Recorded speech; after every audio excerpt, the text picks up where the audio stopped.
విడతారు.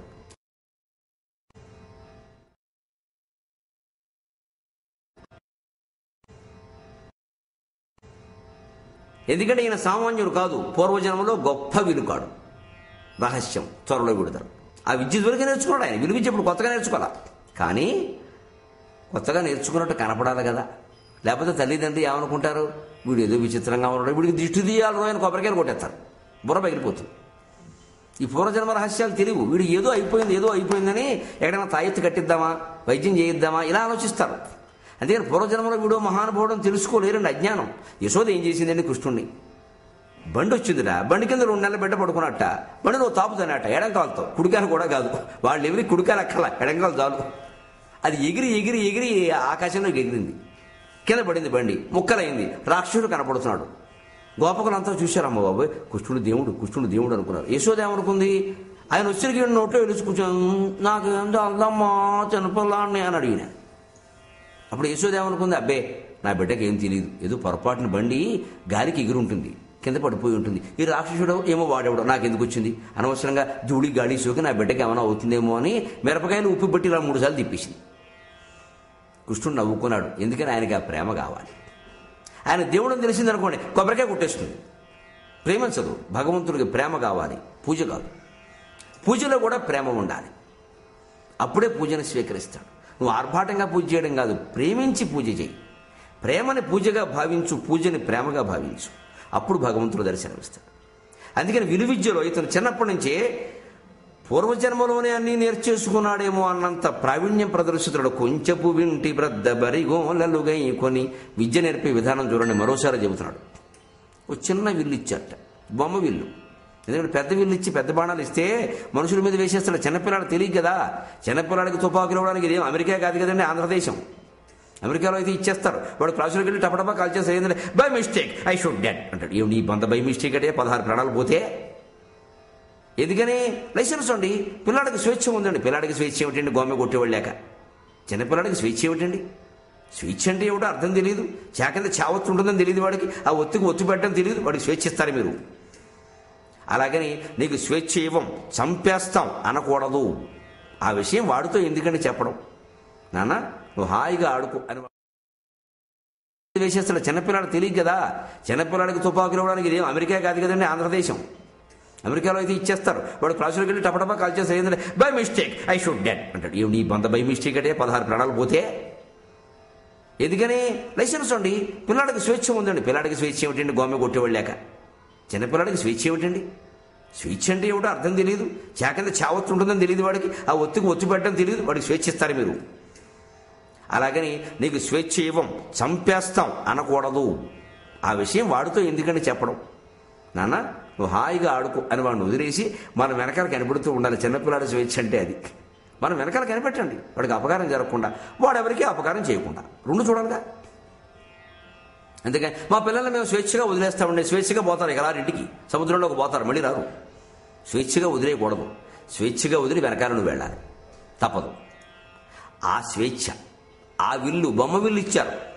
బరిగోలలు అంటే చీపురు పొలలు, కొబ్బరిని పొలలు, బాణాలు లాంటివి, బొమ్మ బాణాలు. మరి అవి కాదు కానీ బొమ్మ బాణాలు వాళ్ళ దగ్గర ఉంటాయి. వెలుకాళ్ళు వాళ్ళు, గిరిజనులు కదా. ఆ బొమ్మ బాణాలు అవి వాటి చివరి ఎలా ఉంటాయంటే వాడికి ఒక విచిత్రం ఉందండి. ఆ ములికి ఉండదు, గుండ్రని రాయి ఉంటుంది. రాయి అంటే అది తగిలితే దెబ్బ తగులుతుంది, కానీ మనుషులు కానీ పెట్టలు కానీ చావరు. ఎందుకంటే ఏ పెట్టెను చంపాలో ఏ పెట్టెను చంపకూడదు, ఏ మృగాన్ని చంపాలో ఏ మృగాన్ని చంపకూడదు, ఏ మృగాన్నైనా కూడా ఏ స్థితిలో ఉన్నప్పుడు చంపాలో ఏ స్థితిలో ఉన్నప్పుడు చంపకూడదు. వేటకో శాస్త్రం ఉందండి. హిందూ ధర్మశాస్త్రాలను తక్కువ అంచనా వేయకండి. వేటకో శాస్త్రం ఉంది, అలాగే చంపుతారు. పెద్దవాళ్ళు చెబుతారు, గర్భిణీ మృగం ఉంటుందండి, దాని మీద బాణం వేయకూడదు. చెప్తారు, పొట్టతో ఉందిరా లేడీ వేయకో అంటారు వెంటనే. నిజమే, మాంసం కోసం చంపొచ్చు, అది వేరే విషయం. తిండి కోసం చంపడం దోషం కాదా అనకండి. అది వ్యాపారం కోసం చంపడం అంత దోషం కాదు, దయచేసి ఆలోచించండి. నమస్కారం పెట్టి చెబుతాను. వ్యాపారం కోసం జంతువులను చంపడం మొదలెట్టాక రోజుకి 1,00,000 జంతువులు చంపుతున్నాం మనం. తిండి కోసం చంపిన రోజుల్లో ఇంత చంపలేదండి. ఎందుకంటే తిండికి ఎన్ని కావాలమ్మా, పీక వరకు తింటావు, ఇక తినలేవు కదా. పైగా నువ్వే వేటాడు తెచ్చుకోవాలి అంటే ఎంతమంది వెళ్ళగలరు? మాంసాహారం తక్కువ మంది తినేవారు ఆ రోజుల్లో. ఇప్పుడు మనం వేటాడాల్సిన పని లేదు, మనం తేవాల్సిన పని హాయిగా fast foods packet service, curry point లాగా చికెన్ పాయింట్ పెట్టేశారు. శుభ్రంగా వేటాడ తీస్తున్నారు ఇక్కడ. అందుకని లక్షల జంతువులు బలైపోతున్నాయి. ఈవేళ మాంసాహారం నిజంగా దోషమే ఈ స్థితిలో. అంతేగా తాను స్వయంగా వేటాడి ఓ జంతువును తెచ్చుకుని తింటే ఎంతమంది వేటాడతాడు, ఎన్ని జంతువులు తింటాడు? అది దోషం కాదండి. అది ఒక రకంగా ప్రకృతిలో ఉండేటువంటి సంతులనాన్ని కాపాడడం, అది ఒక రకం. అందుకే రాజులు వేటాడేవారు, ఆ వేటాడిన జంతువుల మాంసాన్ని తినేవారు. అందుకని కాలక్షేపానికి వెళ్ళి జంతువులు తెచ్చేవారు కాదు, క్రూర మృగాలనే వేటాడేవారు. అవి ఎక్కువైనప్పుడే వేటాడేవారు. ఇది వేట. వేటను రాజలక్షణం అన్నారు, రాజధర్మం అన్నారు. అదే సందర్భంలో వేట జూదంబు వెలది పానంబు అంటే సప్తవ్యసనాల్లో వేట ఒకటని చెప్పారు. ఎందుకని? వేట ఆడు, అత్యవసరమైనప్పుడు ఆడు. అందుకని సరదాకి వెళ్ళి వేటాడక. నేను పెద్ద హీరోని, నేను వేటాడతా, కృష్ణజింక మాంసం తింటాను, తీసుకెళ్ళి జైలు పెడతారు. వేటాడకూడదు. అందుకని ఈ బొమ్మ బాణాలు ఇచ్చారు, వాటికి గుండ్రాళ్ళు లాంటివి ఉన్నాయి. కానీ వీడు దుంపదగా ఆ వయస్సులో ఆ బాణాలతో కూడా వీడు ఏం చేస్తున్నాడంటే సలంఘన గతింజను లేడిని, దూకుతున్న లేడిని కొట్టేటండి, ఎగురుతున్న లేడిని. మామూలు నిలబడిన లేడిని మనం కొడతాం, బస్ స్టాండ్లో నిలబడితే లేడీ ఏమిటి ఎవరైనా కొడతాం. అది పెద్ద విజయం కాదు. ఇక్కడ నిలబడిన వాళ్ళని కొట్టడం. ఎగురుతున్న లేడీ చెంగున దూకుతూ ఉంటుందండి. లేడీ దొరకదు అసలు. అది చెంగున గంతులేస్తుంది. దాన్ని కొట్టాలంటే బాణం, అంటే ఈ బాణం వెళ్లే సమయానికి అది ఎక్కడికి వస్తుందో చూసుకుని కొట్టాలి. ఆ దృష్టి, ఆ లక్ష్యం అంత వచ్చేసింది. ఖచ్చితంగా పూర్వజన్మ కాకపోతే ఏమిటండి? ఆలోచించండి. అలాగే నింగి నిత్యవర్తించు ఖగంబునే యగని పూర్ణ నేల మీద దూకే లేడంటే కొంచెం ఊహించవచ్చు, కాస్త ఎన్ని అడుగులు ఎడుతుందో ఏమిటో నేలను బట్టి. ఆకాశంలో ఎగిరే పక్షిని కూడా చూసి ఆ పక్షి అక్కడ బయలుదేరితే ఇక్కడ బాణం వేసేవట. సరిగ్గా బాణం వెళ్లే సమయానికి అది అక్కడికి వచ్చింది, తగిలి. ఇంకా నయ్యి వీడు గుండ్రాయి కట్టబట్టి ఆ పెట్టలు లేళ్లు బతికే, లేకపోతే ఎగిరిపోవలసిన మాటే. వాళ్ళ నాన్న మంచివాడు, నాథనాథం. వీడు తక్కువడు కదరా అని బొమ్మ బాణాలు ఇచ్చాడు. అసలు బాణాలు ఎత్తి ఈ పాటికి 16 మంటల్లో అయ్యి ఉండేవి. బొమ్మ బాణాలతోనే ఎంత పని చేస్తే అసలు బాణాలతో ఎంత పని చేస్తారు అది చూశారట. ఎవరండి? వేటగాళ్లలో పెద్దవాళ్ళు చూశారు, అనుభవజ్ఞులు, వృద్ధులు చూసి, ఒరే తినడేంట్రా ఇలా చంపేస్తున్నాడు పట్టుకుని, అయ్యి బాబోయ్ నిజంగా బొమ్మ బాణాలు కాబట్టి సరిపోయినా కానీ అసలైన బాణాలు ఇస్తే ఏంట్రా పరిస్థితి, ఒక్క మృగం కూడా మనకు ఉండదురా, మొత్తం వీడు వేసేస్తాడరా. ఈ భాష అలాగే ఉంటుందండి. వారు నాకు తెలిసిన భాష ఏదో మాట్లాడుతున్నాను నేను, ఇంక వారి భాష ఏమిటో నాకు తెలియదు కదా. అందుకని అలా చెబుతున్నారు. అంటే అప్పుడు పైగా ఉంటున్నారు, దేవుని పాలుగాక సిద్ధించునే తల్లిదండ్రులకు దృష్టి గుణంబునండ్రు లబ్ధకుల్. దృష్టి గుణం ఏమిటండి? ఈ తిన్నడు ఎవరో కానీ దేవుని పాలు రేవుడు అంటే దేవుడు పంపిన బిడ్డ, దేవుడు అవతారం. నిజంగా దైవ సమానుడైన ఒక వ్యక్తి అవతారమే రహస్యం త్వరలో విడుదల. నిజంగా దేవుడు పంపిన వాడే. మనం మొదటి పద్యంలో చూసాం, శైలజాధిపు కరుణన్ శివానుగ్రహం వల్ల పుట్టాడు. అందుకని ఆయన వేటాడుతుంటే అలా ఉంది పరిస్థితి. చూశారు, అయ్య బాబోయ్ దృష్టిగుణం అన్నారు. దృష్టిగుణం అనే మాట గమనించండి. చూపే గుణం. గుణం అంటే మనకు తెలిసిన అర్థం ఏమిటి? మంచి గుణము, చెడ్డ గుణం, అదే కదా. లేదు, ఇక్కడ అర్థం కాదు. గుణం అంటే వింటి నారి. విల్లు ఇలా ఉంటుందండి ఏదో ఎస్ ఆకారంలో, దానికి ఒక తాడు కడతాం కదా, ఆ అల్లెతాడు అంటారు. దాని నుంచి కదా బాణం వేసేది. ఆ వింటి నారిని సంస్కృతంలో గుణం అంటారు. గుణం అంటే అర్థం. దృష్టి గుణము అంటే చూడండి సరిగ్గా ఇక్కడ మీరు కనుబొమ్మలు గమనించండి. ఈ మధ్యలో ఇలాగా గీతలా ఉంటుంది కదా, ఈ 2 కనుబొమ్మలు ఉంటాయి. సరిగ్గా విల్లు ఆకారం అది మీరు గమనించండి. అందుకే కనుబొమ్మలను వింటితో పోలుస్తారు.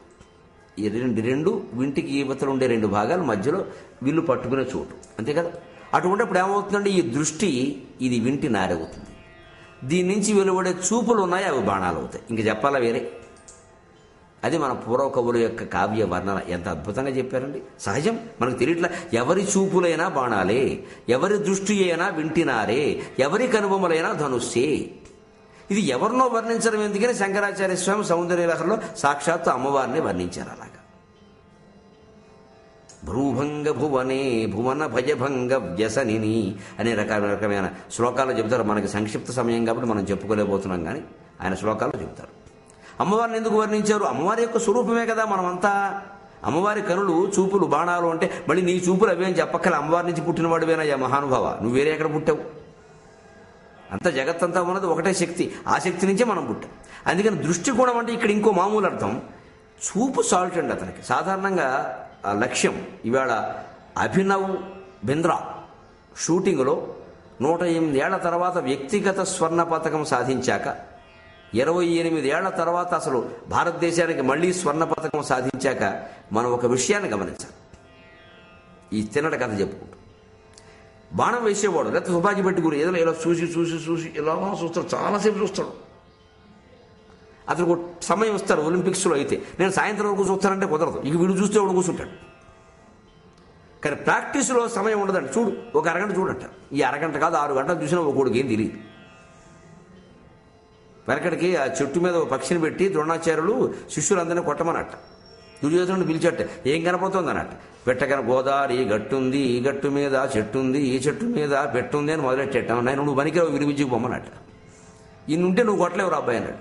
అర్జునుడిని పిలిచాడు, ఏం కనిపిస్తుంది అన్నాడు. నాకు నా పిట్ట కంటి గుడ్డును కొట్టమన్నారు మీరు, అది తప్ప నాకేం కనపట్లా అన్నాడు. అదేమిటి, పిట్ట కనపట్లేదు? లేదు. చెట్టు కనపట్లా? లేదు. గట్టు కనపట్లా? లేదు. నాకు ఆ పిట్ట గుడ్డే కనిపిస్తోంది, మీరు అనండి కొట్టేస్తా అన్నాడు. కొట్టేశాడు వాడు. అందుకని అర్జునుడు జగదేక వీరుడు కాగలిగాడు. సుభద్ర అతిలోక సుందరయాన్ని పెళ్లి చేసుకుంది. దుర్యోధనుడు ధర్మరాజుతో సహా వీళ్ళు అర్జునుడితో సమానమైన వీరులు ఎందుకు కాలేకపోయారంటే వీళ్ళ దృష్టి లక్ష్యం మీద లేదు. కానీ కనీసం ఆ సంఘటన వరకు, వాళ్ళు తక్కువ వాళ్ళని మన ఉద్దేశం కాదు, ఆ సంఘటన వరకు అర్జునుడు గొప్పవాడు, మిగిలిన వాడు తక్కువ. ఇంకో సంఘటనలో అర్జునుడు తక్కువ అవచ్చు, ధర్మరాజు గొప్పవాడు అవచ్చు. యక్షప్రశ్నలో ధర్మరాజు మహానుభావుడు, మరి అర్జునుడేమో బలహీనుడే పడిపోయాడు. ఎవరి ఈ పద్ధతి వారిది, ఏ ఘట్టం ఆ ఘట్టమే. దృష్టికోణం అంటే అర్థం అదండి. ఈ చూస్తే చాలు, ఆ చూపే లక్ష్యం, ఇంకా వేరే గంటసేపు చూడక్కల. అసలు ఆ దృష్టే గుణాత్మకంగా ఉంటుంది. అలా అనుకుంటున్నారట అందరూ కూడా. అటువంటి తిన్నడు పెరిగి పెద్దవాడు అయ్యాడు. 16 ఏళ్ళు వయస్సు వచ్చింది, యుక్త వయస్సు. ఆ సమయానికి నిజానికి వాళ్ళ వంశంలో పెళ్లిళ్ళు అయిపోవాలి గిరిజనుల ఆచారం ప్రకారం. కానీ మనవాడు చిన్నప్పటి నుంచి చెప్పాం కదా, భవ పరాంగుకుడైన పగిది సత్వముగూడి పొత్తుల పాన్పుల బోర్లబడి, నాకొద్దు ఈ పెళ్ళొద్దు, ఈ పడాకులు వద్దైన ద్వారంలో ఉన్నాడు ఆయన. అక్కడికి తందే, ఏమిటిరా నాయన, ఓ ఇంటివాడు అవరా, కోళ్ళు వస్తే సంతోషిస్తానరా అంటుంది. అలాగే అంటారమ్మా దేశంలో అత్తగారులు అందరూ. కోళ్ళు వచ్చే వరకు కొడుకును చంటుతారు, కోళ్ళు వచ్చాక దాన్ని చంటడం మొదలు పెడతారు. ఎందుకు వచ్చావు అన్నట్టుగా తగాదాలు. నాకు వద్దులేరని. అంతేకదా, కోళ్ళు వచ్చే వరకు కొడుకు ప్రాణం తీసేస్తాం. పెళ్లి చేసుకో, ఓ ఇంటివాడవు, నాకు కాస్త ముసల్దానం చేసుకోలేకపోతా, ఈ మాటలన్నీ అంటారండి. తీరా కోళ్ళు వచ్చాక 3వ రోజు నుంచి తగాదా ప్రారంభం. ఆవిడేదో ఈవిడ సామ్రాజ్యం లాక్కెళ్ళిపోయినట్టే. ఇక్కడే మన మనస్సును నిగ్రహించుకోవాలి. ఆ కోడలను నువ్వే రమ్మని పిలిచావు, కాస్త పెత్తనం ఇస్తే ఏం పోయింది సొమ్ము, కొంచెం పనులు చేయనివచ్చుగా, వెనకాల ఉండి సలహా చెప్పచ్చుగా. లేదు, మన కింద బానిసగా పనిచేసే మనిషి కావాలని కొంతమంది. అత్తగారిన సమస్య కాదు, అధికారులు కూడా ఇలాగే ఆలోచిస్తారు. అధికారైనా అత్తగారైనా ఇలా ఆలోచించినప్పుడే సమాజం బాగుంటుంది, కుటుంబం బాగుంటుంది. తిన్నడికి చిన్నప్పటి నుంచి వైరాగ్యం, అందుకని ఆయన పెళ్లికి ఒప్పుకోలా. అలా ఏదో వాయిదా పడింది. ఈ లోపు వీళ్ళందరూ కలిసి వేటకు బయలుదేరారు. గిరిజనులు ఒక్కోసారి ఒక 10-15 రోజుల పాటు వేటకి అరణ్యం లోతుల్లోకి వెళ్ళిపోయి మళ్ళీ రారండి, ఇళ్ళకి రారు, అక్కడే ఉంటారు డేరాలు వేసుకుని. అలాంటి వేట అందరు కలిసి డేరాలు డప్పులు కొట్టుకుంటూ బాజాలు మోగించుకుంటూ బయలుదేరారు. అక్కడ వేటాడుతున్నారు. తిన్నడు కూడా వాళ్ళతో బయలుదేరాడు. పారు వేట, తీరు వేట, రకరకాల వేటలు దురుచిరేకంగా చాలా వర్ణిస్తాడు ఆ వేట. అలా వేటాడుకుంటూ వేటాడి అలసిపోయాడు మనవాడు. అలసిపోయి ఒక చెట్టు కింద పడుకున్నాడు. అలసిపోయి ఉన్నాడేమో, చెట్టు కింద పడుకున్నాడేమో, గాలి వేస్తుందేమో, చల్లగా బాగా నిద్ర పట్టేసింది. అందులో సరోవర తీరం నిద్ర పట్టేసింది. ఆ నిద్రలో ఆశ్చర్యకరంగా ఒక స్వప్నం వచ్చింది. ఆ స్వప్నంలో ఒక దివ్య పురుషుడు సాక్షాత్కరించాడు. ఇక్కడి నుంచి కథ మలుపు తిరుగుతుందిగా. కథ అంటేనే మలుపులు తిరగడం. అందుకే మలుపులు తిప్పేవాళ్ళు కథలు బాగా రాయగలరు. కథ ఎన్ని మలుపులు తిరిగితే అంత బాగుంటుంది. కథ మామూలుగా అనగా రాజు తమ్ముడు బూజు అంటే కథ ఏముంది, ఇంకా అది మలుపులు తిరగాలి. మలుపులు తిరిగితే అంటే కార్ డ్రైవర్లు ఉంటారు చూడ, తిరుపతి కొండ మీద కారు నడిపేవాళ్ళు, వాళ్ళు అస్తమానం మలుపులు తిప్పడమే పని. వాళ్ళు బాగా కథలు రాస్తారేమో బహుశా, చూడాలి. మలుపు తిప్పాలి. ఇక్కడ మలుపు తిరిగింది. స్వప్నంలో ఒక దివ్య పురుషుడు సాక్షాత్కరించాడు. ఎలా ఉన్నాడయ్యా? వడలందెల్ల విభూతి పూత పులితోలొడ్డాణము అల్లాడు కెంజడలు ఆత్మైక విచార నిశ్చల దృగభ్యాతంబులు అచ్చైన కచ్చడము అంశంబున రుండమాల గళదేశస్థాడువున్గ్రాలగా ఒడయండొక్కరుడు అక్కుమారు కలలో ఉద్యత్ కృపామూర్తి అయి. మీరు ఈ వర్ణన జాగ్రత్తగా అర్థం చేసుకోండి, కనిపించిన వాడు ఎవరో తెలుస్తుంది. ఒడలందెల్ల విభూతి పూత, ఒళ్ళంతా విభూతి పూసుకున్నట్ట. ఎవరండి శివుడు కాకపోతే? పులితోలొడ్డాణము, వడ్డాణంలాగా ఈ నడువు భాగంలో పులితోలు చుట్టుకున్నట్ట. అది శివుడు కట్టుకునే చర్మమేగా. అల్లాడుకెం జడలు, ఎర్రటి జడలు ఇలా వేలాడుతున్నాయట. అది శివుడు యొక్క లక్షణమే. ఆత్మైక విచార నిశ్చల దృగబ్జాతంబులు, ఇది తెలుసుకోవలసిన మాట.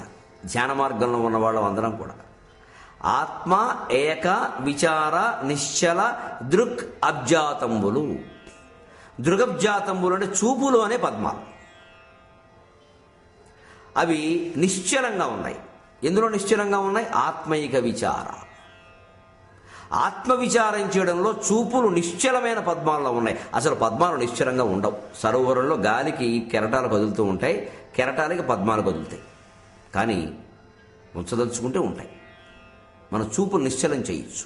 అంటే అలా కూర్చుని ధ్యాన మార్గంలో 2-3 విధానాలు ఉన్నాయండి. 3 విధానాలు ఉన్నాయి ముఖ్యంగా. ఒకటి, కళ్ళు మూసుకుని ధ్యానం చేయడం. మనకి ఋషులు చాలామంది అలాగే కనబడతారు. రెండవది, సగం మూసిన కన్నులతో ధ్యానం చేయడం. అర్ధనిమీలత నేత్రాలు, పరమశివుడు అలా ధ్యానం చేస్తాడు. మూడవది, కళ్ళు తెరిచి ధ్యానం చేయడం. రమణ మహర్షి, జిడ్డు కృష్ణమూర్తి గారు వీళ్ళు అలా ధ్యానం చేస్తారు. కళ్ళు తెరిచి అలాగా. రమణ మహర్షి మీరు చిత్రాలు చూడండి, ఎప్పుడు కళ్ళు తెరిచే ఉంటాయి. కళ్ళు మూసుకుని ధ్యానం ఆయన చేయరు. షిర్డీ సాయిబాబా అంతే, మరి జిడ్డు కృష్ణమూర్తి గారు అంతే, అలా చూస్తూనే ఉంటారు. అదే ధ్యానం, ఏకాగ్ర దృష్టి. ఇక్కడ ఆ ధ్యానం గురించి చెబుతున్నాడు. అందుకని ఆత్మీక విచారంలో మునిగిపోయిన వారు, ధ్యానంలో ఉన్నవాడు అలాగే గుడ్లు అలా అప్పగించినట్టు ఉన్నట్టుగా ఉన్నట్టు, ఆయన అలా చూస్తున్నట్టుగా ఒకే దాని మీద దృష్టి. అటువంటి పురుషుడు కనబడ్డాడు అని చెప్పాడు. ఆ పైన అచ్చైన కచ్చడము అన్నాడు. కచ్చడం అంటే గోచేయండి. ఇనుప కచ్చడాలు కట్టుకున్న మునిలే అని ప్రయోగం ఉంది మను చరిత్రలో. అచ్చైన కచ్చడం అంటే గోచి తప్పితే ఆ కనిపించిన వ్యక్తి శరీరం మీద వేరే వస్త్రం లేదు. మరి పులి చర్మం ఏమిటండి? పులితోలు వడ్డాణం అన్నాడు. అది ఊరికే కట్టుకున్నట్టుగా లేదు, చుట్టుకున్నట్టుగా ఉంది. అంటే అలా చీలికల్లా ఉంటుంది కదా. పులితోలు అదేమి జీన్స్ ప్యాంటులా ఉండదు కదా, చీలికల్లా ఉంటుంది. గోచి అంతే. అచ్చైన కచ్చడం. ఈ అచ్చైన కచ్చడం కూడా మహాయోగి లక్షణానికి చిహ్నం. రమణ మహర్షి మీకు ఆ అచ్చైన కచ్చడంతోనే ఉంటారు మహానుభావులు. ఇంకేమీ ఒంటి మీద ఏముండదు. ఆ గోచీకి కూడా ఎక్కడైనా చినుగుంటేట ఆయన ఓ ఈతమూలు దగ్గర పెట్టుకుని ఈ గోచీలోంచే మళ్ళీ ఓ దారపోగు లాగి దాంతో ఆ చిరుగు కుట్టుకునేవాడు. అంతేగాని కొత్త గోచి కొనమని అడిగేవాడు కాదు. ఎందుకంటే ఈ కూడా తిరిగే భక్తులు ఎలాంటి వాళ్ళు అంటే, ఆయన గోచి కొనమంటే బంగారపు గోచి చేయించి తీసుకొచ్చేస్తాడు. ఇప్పుడు కావాల్సిందేమో గోచి, కానీ బంగారం మీద వ్యామోహం పెరుగుతుంది. అంత ఖచ్చితంగా ఉండేటువంటి మహాయోగి సన్యాసి ఆయన. అందుకని అచ్చైన కచ్చడం. అంశంబున రుండమాల. రుండము అంటే పుర్రెలు. ఇక్కడ పుర్రెలు ధరించాడు. ఇది కూడా శివుడు లక్షణం. ఇవన్నీ అమంగళ చిహ్నాల్లో కనపడతాయి. అంతే కదా. నిజాన్ని పుర్రెలు ధరించడం ఏంటండి? పులితోలు, గోచి ఏమిటిదంతా? బూడిద పూసుకోవడం. అది కూడా శవము కాల్చిన బూడిదే శివుడు పూసుకునేది. అనుమానమే లేదు, మన్మధుడు శవం కాల్చిన బూడిదే అది. ఇవన్నీ అమంగళమే. కానీ ఎందుకు ఇవన్నీ ధరిస్తాడు? ఈ వ్యక్తిని పక్కన పెట్టండి. అసలు శివతత్వం ఉద్దేశం ఏమిటంటే, అమంగళ ద్రవ్యాలు ఉన్నా సర్వమంగళ ద్రవ్యాలు ఉన్నా ఆత్మకి వీటితో సంబంధం లేదు అని చెప్పడం.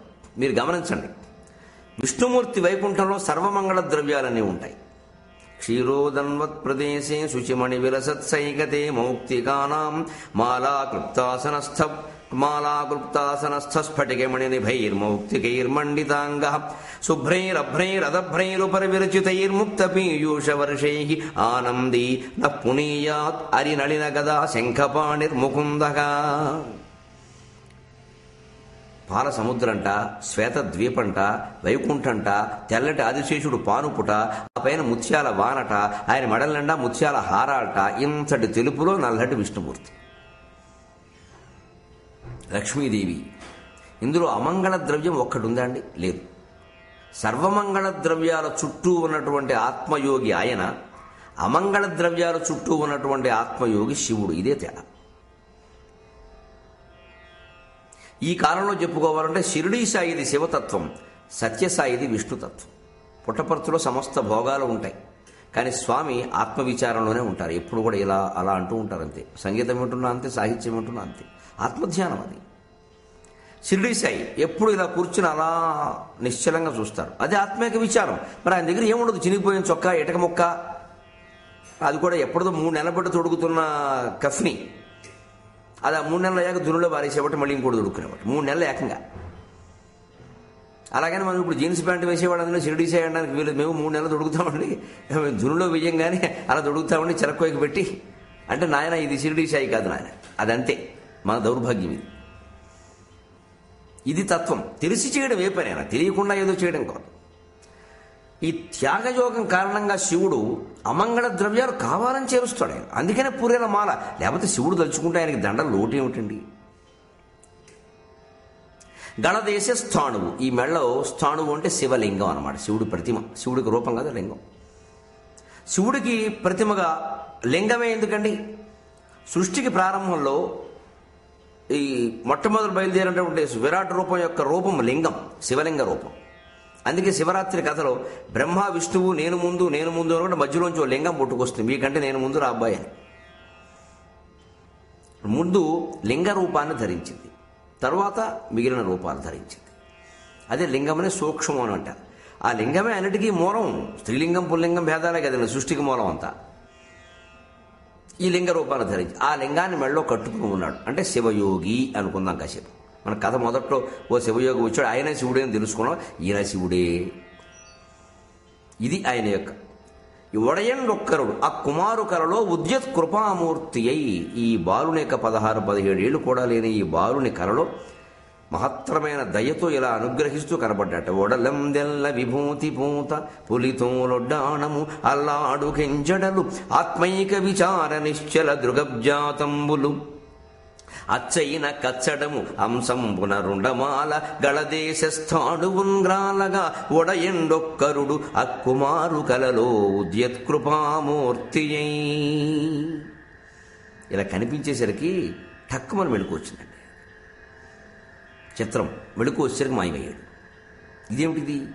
కనిపించిన వాడు ఎందుకు కనిపించినట్టు? ఇదే భగవంతుని లీలలు ఇలాగే ఉంటాయి. స్వప్న సాక్షాత్కారం ఇలాగే జరుగుతుంది. కలియుగంలో ఎవరైనా దేవుణ్ణి మేము ప్రత్యక్షంగా చూశాము అంటే నమ్మవలసిన అవసరం లేదని చెప్పారు మహాభారతంలో. ప్రత్యక్ష దర్శనం కలియుగంలో ఉండదండి, స్వప్నంలోనే ఉంటుంది అంతే. మనకు ఆ యోగం లేదు. మనం నివసించే యుగం పాపిష్టిది అంతే. ఇక్కడ నెలకి 3 వానలు పడవు. ధర్మం 4 పాదాలు ఉండే సమస్య లేదు, ఒక్క పాదంతోనే నడుస్తుంది. మరి మనకి కనిపించమంటే ఎక్కడి నుంచి కనిపిస్తాడు? కనిపిస్తే స్వప్నంలోనే. ఇది కలియుగంలో కథ ఇది. అందుకే స్వప్నంలోనే కనిపించాడు. ఆ స్వప్న సాక్షాత్కారం ఇచ్చినోడు మరి ఎందుకు వచ్చాడు అసలు? ఇంతకి ఏమైనా చెప్పాలి కదా. కనిపించాడంతే, మాయమైపోయాడు. ఈయన లేచాడండి, ఇంక అదే దృష్టి. పరమేశ్వరుడు నాకు కనిపించాడు పట్టుకోవాలి. అసలు స్వప్నం అనుకోవట్లేదు, అది నిజమే అనుకున్నాడు. నిజమో స్వప్నమో ఎవరు తీరుస్తారు దీన్ని? శంకరాచార్య స్వామి బ్రహ్మ సత్యం జగన్ మిథ్య అన్నారు. మిథ్య అంటే ఏమిటి? లేదని కాదు, ఉన్నట్టు కనిపిస్తోంది కానీ లేదు, జాగ్రత్తగా చూడు. ఇంత వ్యాఖ్యానం ఉంది మిథ్య శబ్దానికి. ఉన్నట్టు కనిపించేది ఆభాస. ఉన్నట్టు కనిపిస్తోంది కదయ్యా అంటే కనిపిస్తున్నంత వరకు ఉన్నట్టే. మరి ఉందా? కనిపిస్తోంది కాబట్టి ఉన్నట్టే. నువ్వు ఆలోచించుకో. చెప్పరా ఆయన, నువ్వు ఆలోచించుకో. నేను చెప్పడం ఏమిటి? కనిపిస్తోంది కాబట్టి ఉన్నట్టు అంటేనమ్మా, కనిపించకపోతే లేనట్టేగా. చెప్పేది ఏముంది ఇంకా? మన భాష చిత్రమైందండి. ఏమో ఇంట్లో ఉన్నట్టు లేవు అంటాం. ఇంట్లో ఉన్నట్టు లేవు ఏమిటి? అసలు ఆ భాష ఏమిటి? ఇంకోసారి లేనట్టుగా ఉన్నావు, లేనట్టు ఏమిటి, ఉన్నట్టు. ఇంత విచిత్రంగా ఉంటుంది తెలుగు భాష. ఇంట్లో ఉన్నట్టు లేవు ఇదో మాట. ఇంట్లో లేనట్టుగా ఉన్నావు, లేనట్టుగా ఉంటాడా, ఉన్నట్టు లేడా? ఇది ఈ తిరకాసు అర్థమైతే జగన్ మిథ్య ఏమిటో అర్థం. ఉన్నట్టు లేకపోవడం ఏమిటి, లేనట్టు ఉండడం ఏమిటి? అంటే ఉండడం లేకపోవడం రెండూ కూడా మిథ్యే. ఆ పరమాత్మ అయినటువంటి వస్తువు ఉందే, పరా పదార్థం, అది ఉందా లేదా అంటే ఒకప్పుడు ఉండి లేకపోతే కదా ఉంది లేదనే చర్చ. ఎప్పుడూ ఉన్నదాని గురించి ఈ చర్చ ఏమిటండి? అటువంటి పదార్థం అది. ఆయనకి స్వప్నం అనిపించింది, శివుడు స్వప్నంలో కనిపించాడు, ఈయనకి యథార్థం అనిపించింది. చుట్టూ చూశాడు, ఎవరు కనపడలా. శివుడు ఎవరో మహానుభావుడు నా శివుడిలాగే ఉన్నాడు అని వెతుకుతున్నాడు, ఎవరు దొరకరా. విచిత్రంగా కథలో మలుపు చూడండి, జీవితంలో మలుపులు ఎంత అద్భుతంగా ఉంటాయి. పరమేశ్వరుడు కనపడలేదండి. వీడు దుంపదగ పంది కనపడింది. అరణ్యం, వేట, పందులు కనపడడంలో ఆశ్చర్యం ఉంది. పంది కనపడింది. అలా చూశాడు. ఇదేమిటి, నేను పరమేశ్వరుని గురించి బతుకుతుంటే పంది వచ్చింది ఏమిటి? ఇదంతే. పరమేశ్వరుని గురించి బతుకుతుంటే పంది ఎందుకు వచ్చిందో త్వరలో రహస్యం, త్వరలో విడుదా. అది జన్మాంతర కథ. వచ్చింది ఒక పంది, అడవి పంది. అప్పటికే సాటి వేటగాళ్ళు దాన్ని పట్టుకునే ప్రయత్నం చేశారు, కానీ అది తప్పించుకుంది. అది పొదల్లో దూరిపోతుంది, చిన్న చిన్న బోధలు దాటేస్తోంది, చెట్లు దూకేస్తోంది. అసలు చెట్లు పట్టుకుని పెలగించేంత ఇదిగా ఉంది అది. అది పరిగెడుతుండే వెనక, తిన్నా పంది పోతుందరా, పంది పోతుందరా, ఎయ్ ఎయ్ అంటాడు ఎవడు, ఫ్రెండ్, స్నేహితుడు. ఆ మాట వినపడింది. చూడండి, ఇతనిలో స్వప్నంలో కనిపించిన శివుడు కోసం వెతకడం ఆగిపోయింది. కాసేపు పౌరుషం వచ్చింది. నేను వేటగాడిని, నేను పోయేవాడిని, నేను తండ్రి కొడుకుని, నాథనాథుడు కుమారుణ్ణి, యువరాజుని. అవతలేమో పంది పోతుందని చెబుతుంటే నాకు ఈ ఆలోచన ఏమిటి అని పంది వెనకాల పడ్డాడు. పరమేశ్వరుడు పోయింది.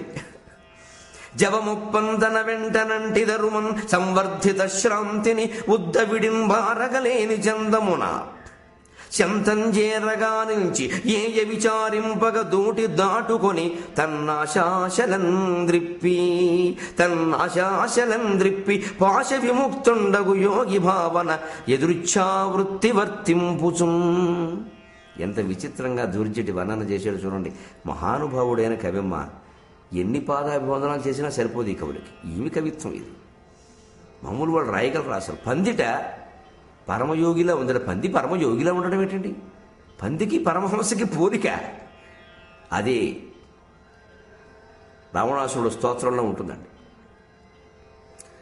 పృషద్విచిత్రతల్పయోర్భుజంగమౌక్తికస్రజోర్గరిష్ఠరత్నలోష్ఠయో సుహృద్విపక్షపక్షయో తృణారవింద చక్షుషో ప్రజామహీ మహేంద్రయో సమప్రవృత్తిక కదా సదాశివం భజామ్యకం ప్రఫుల్ల నీల పంకజ ప్రపంచకాలిమప్రభావలంబి కంఠకందలి రుచిప్రబద్ధకంధరం స్మరచ్ఛిదం పురచ్ఛిదం భవచ్ఛిదం మఖచ్ఛిదం గజచ్ఛిదం ధకచ్ఛిదం తమంతకచ్ఛిదం భజే అకర్వ సర్వమంగళ కళా కదంబ మంజరి రసప్రవాహ మాధురీ విజృంభణ మధువ్రతం స్మరంతకం పురంతకం భవంతకం అకంతకం గజంతకం ధకంతకం తమంతకంతకం భజే. రావణాసుడు చెప్పినటువంటి శివతాండవ స్తోత్రం. మనం తాండవం వాడేస్తాం ఈ స్తోత్రం చదివితే. అంత పంచచామర వృత్తంలో గుర్రం నడిచినట్టే ఉంటుందండి కవాతు. దృశద్విచిత్ర తల్పయోగ రాతికి హంసతూలికా తల్పానికి, భుజంగ మౌక్తిక స్రజోగ పాముకి పూలదండకి, గరిష్ఠ రత్న లోష్ఠయోగ రత్నానికి రాయికి, సుహృద్ విపక్ష పక్షయోగో మంచి స్నేహితునికి బద్ధ శత్రువుకి, తృణ అరవింద చక్షుషోహో గడ్డిపరకకి విష్ణుమూర్తికి, కమలాక్షునికి, సమప్రవృత్తి కదా. ఈ ఇన్నింటినీ సమానంగా చూడగలిగిన వాడు, భేదాన్ని చూడకుండా సమాన దృష్టి కలిగిన వాడెవడో వాడు శివుడు, వాడే దేవుడు, వాడే నువ్వు. తత్వమసి అహం బ్రహ్మాస్మి. అందుకని పరమేశ్వరుడు కోసం వెతుకుతుంటే పంది కనపడింది. నువ్వు పట్టుకుంటే, పరమేశ్వరుని పట్టుకోదలుచుకుంటే పంది ద్వారా కూడా పట్టుకోవచ్చు. ఇది సందేశం. ఆ పంది ఎలా కనపడింది? రెచ్చగొట్టేలా కనపడింది. ఎందుకంటే ఎవరికి భగవద్ దర్శనం కావాలన్నానండి, ఆ భగవద్ దర్శనం ఎలా పొందాలి? భగవద్గీతలో చెబుతాడు, స్వకర్మణాతమభ్యర్చ్య సిద్ధిం విందతి మానవక. విశ్వమంతా వ్యాపించాడు అంటున్నావు భగవంతుణ్ణి కృష్ణ. ఆయన్ని కొలిచే విధానం ఎలాగా అంటే, ఏం చేయకు. విశ్వమంతా వ్యాపించాడంటే వెర్రివాడా, నీ బాణంలో ఆయన లేడా, నీ ధనుస్సులో ఆయన లేడా, నువ్వు కట్టుకున్న పంచెలో ఆయన లేడా, కండువాలో లేడా, దీంట్లో లేడయ్యా.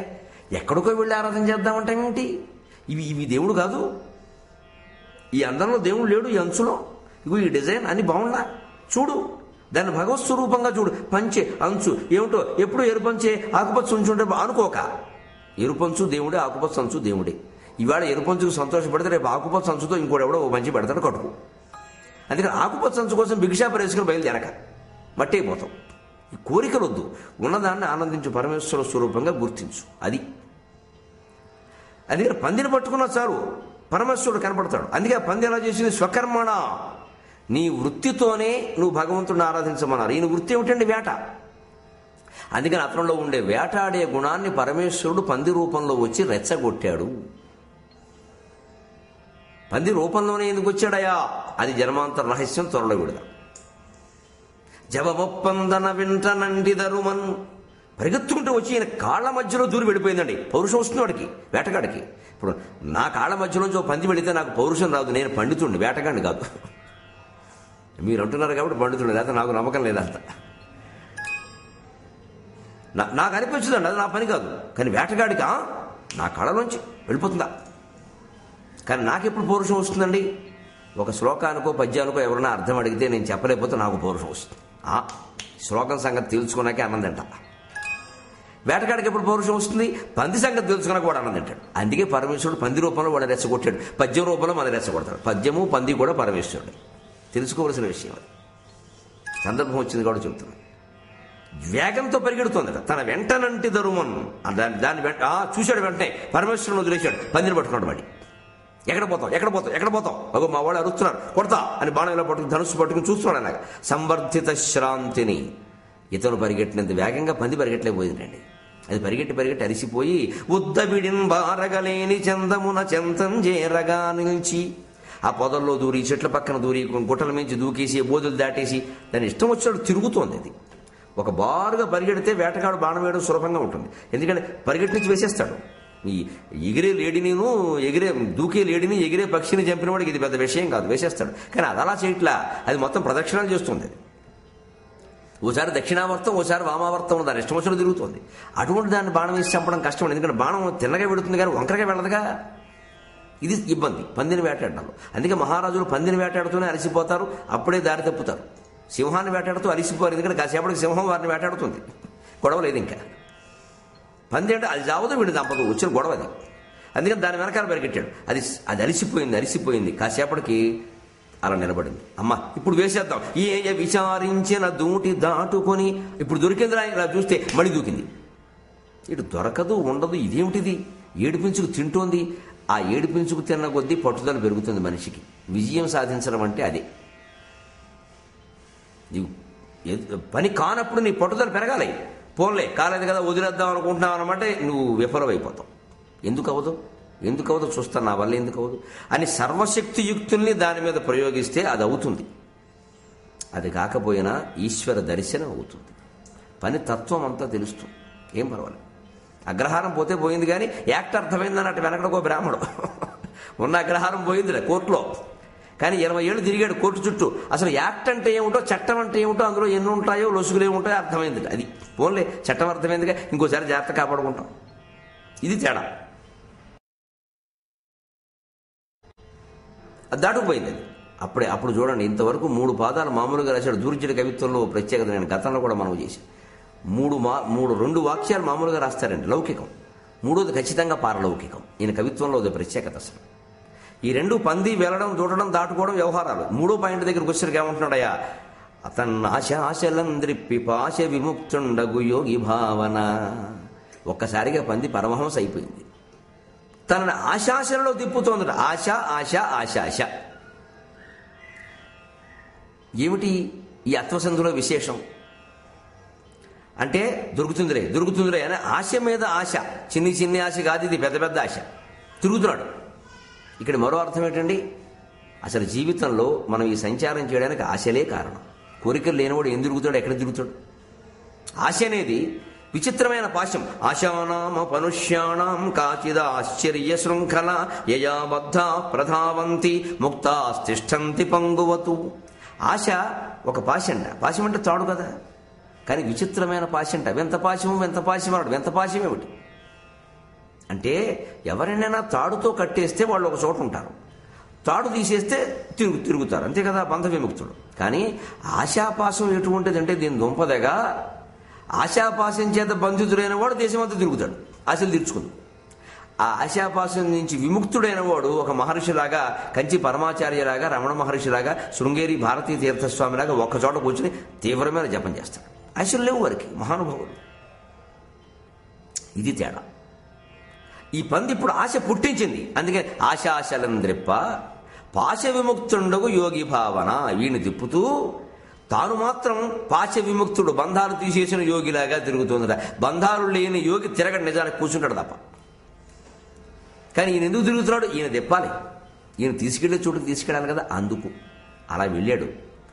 వెళ్ళగా వెళ్ళగా వెళ్ళగా ఒక చెట్టు దగ్గరికి వెళ్ళాక పంది మాయమైందండి. మళ్ళీ విచిత్రమైన కథ. మలుపులు, ఎన్ని మలుపులు!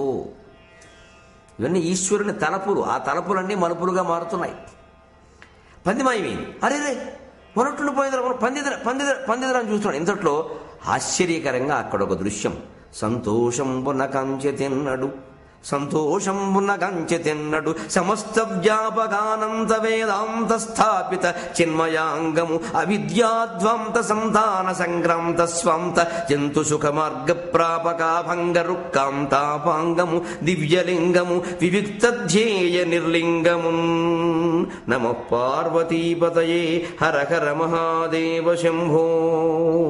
సంతోషంబున కాంచె తిన్నడు. ఏమి దైవలీల! కళ్ళలోనేమో కనపడతాడా? కళ్ళలోంచి మెలకు తెచ్చుకుని శివుడేడి అంటే పరమేశ్వరుడు పోయి పంది కనపడుతుందా? పందిని కొడదామని పెడుతుంటే మళ్ళీ పంది మాయమే పరమేశ్వరుడు కనపడతాడు. ఏమిటిది? ఎన్ని తిప్పుతాడండి ఈ శివుడనే పెద్ద మనిషి మనని. నేరుగా చెప్పచ్చుగా, చెప్పేదేదో నేను పరమేశ్వరుణ్ణి అని విజిటింగ్ కార్డు ఇచ్చి ఇంట్రడ్యూస్ చేసుకోవచ్చుగా. చేసుకోడండి, అలా కనపడ్డు. ఎన్ని మారు వేషాలు, తారుమారు తక్రమారు ఆట ఆడుకుంటాడండి మనతోటి. అందుకే ఈ ఆటలో గెలవాలంటేనమ్మా ఆయన పాదాలే ఆశ్రయించాలి. ఇప్పుడు ఢిల్లీ మాస్టర్ ఆట ఆడిస్తారు సాయంత్రం పిల్లల్ని. ఇందులో కొంచెం వీక్ స్టూడెంట్ ఉంటే, బలహీనమైన వాడు కాస్త ఆటలో నెగ్గలేడు. వాడు ఏమంటాడు ఢిల్లీ మాస్టర్ సార్, నేను ఎప్పుడు నగ్గట్లో సార్, నేను బక్కగా ఉన్నాను సార్, నేను పరిగెట్టలేను సార్ అంటే, రే నీకెందుకు, నేను వాకులేస్తాను, నువ్వు మామూలుగా పరిగెత్తు, నేను చెప్తాను అని ఢిల్లీ మాస్టర్ని కాకపడితే ఆ ఆటలో మనమే నెగ్గినట్టుగా ఆయన ప్రకటించేస్తాడు. మాస్టర్ చెప్పింది ఫైనల్. కాలేజీలో అయితే కొంచెం గొడవ పెడతారు, హై స్కూల్లో మాట్లాడరుగా. అంటే ఢిల్లీ మాస్టర్ని పట్టుకుంటే ఆటలో మనం నెగ్గుతాం. సృష్టి అంతా ఆట, దానికి ఢిల్లీ మాస్టర్ భగవంతుడు. పట్టుకోండి, ఆయన పట్టుకుంటే నెగ్గుతాం. ఆయన్నే పట్టుకోబోతున్నాడు. అందుకనే ఒక చెరువు, మర్రి చెట్టు, ఆ మర్రి చెట్టు నీడలో శివలింగం. ఆశ్చర్యం కదా! పరమేశ్వరుడు చూశాడు. ఇదివరకు స్వప్నంలో కనిపించాడు, ఇప్పుడు ప్రత్యక్షంగానే కనిపించాడు. కానీ రాతి ఆకారంలో, విగ్రహాకారం. భగవంతుడు మనిషి ఆకారంలో రాలేదు. భగవంతుడు ఆకారం ఏంటండి? మనిషి ఆకారంలో వస్తే నమ్ముతూ ఉంటారు. మనిషి కూడా ఒక ఆకారమని నువ్వు నమ్మితే రాయి కూడా ఒక ఆకారమే నమ్ము. మనిషి ఆకారంలో రావాలి అని కూడా ఒక అమాయకత్వమే. ఈ వచ్చిన రాయి ఆకారాన్ని నువ్వు నమ్మట్లేదు. మనిషి ఆకారంలో రావాలంటే, మనిషి అంటే ఏమైనా ఆయనకి ఇష్టం అనుకుంటున్నావా? ఈ రాయి మనిషి ఆయనకు ఒకటే. అంటే ఉన్న ఆకారాన్ని ముందు నమ్మాలి. ఎటువంటి శివుణ్ణి చూశాడయా? సంతోషంబున కంచె తిన్నడు సమస్త వ్యాపకానంత వేదాంత స్థాపిత చిన్మయాంగము అవిద్యాధ్వాంత సంతాన సంక్రాంత స్వంత నిశాంత జంతు సుఖమర్గ ప్రాపకాభంగరు కాంతాపాంగము దివ్యలింగము వివిక్త ధ్యేయ నిర్లింగము. చూసింది శివలింగాన్ని, చూసింది తిన్నడే. కానీ దూర్జటి చూశాడు, తిన్నగా ఊరుకోడుగా. తిన్నడైతే ఊరుకునేవాడే, దూర్జటి ఊరుకోడు. నేను కవి.